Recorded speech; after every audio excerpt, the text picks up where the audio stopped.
It is not a life long problem. ఎందుకంటే ఇందాక genetic గా వస్తుందా అని కూడా మనం అనుకున్నాము. Hypoglycaemia is not really a genetic. అంటే పేరెంట్స్ కి వస్తే పిల్లలకి వస్తుంది, లేకపోతే ముందు జనరేషన్ లో ఉంటే తర్వాత. It is not a hereditary problem actual గా. కాకపోతే జెనెటిక్ వేరియంట్స్ కూడా ఉంటాయి, చాలా రేర్ గా వస్తూ ఉంటాయి అవి. కొన్ని జీన్ ఆల్టరేషన్స్ వల్ల జెనెటిక్ గా కూడా హైపోగ్లైసీమియా మే అక్కర్. అలాగే కంజెనిటల్ హైపర్ ఇన్సులినియా అని ఒకటి ఉంటుంది. వాళ్ళల్లో కూడా ఇన్సులిన్ ఉత్పత్తి బాగా ఎక్కువగా ఉండటం వల్ల లో షుగర్స్ తరచుగా రావడం జరుగుతుంది. కానీ ఈ రెండు కండిషన్స్ అనేవి చాలా అరుదుగా చూస్తూ ఉంటాము. అట్లానే ఈ హెరిడిటరీ కాంపోనెంట్ అనేది అసలు వర్తించదు హైపోగ్లైసీమియా. సో పెద్దవాళ్ళకు ఉంటే పిల్లలకి రావాలని, నెక్స్ట్ జనరేషన్ రావాలని ఏమీ లేదు.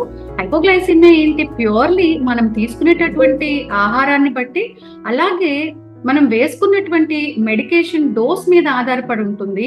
వాటి రెండింటి మధ్యలో ఇంబ్యాలెన్స్ ఉంటే కనుక హైపోగ్లైసీమియా వస్తుంది. అంతేగాని జెనెటిక్ కాంపోనెంట్ కానీ హెరిడిటరీగా రావడం కానీ అరుదు.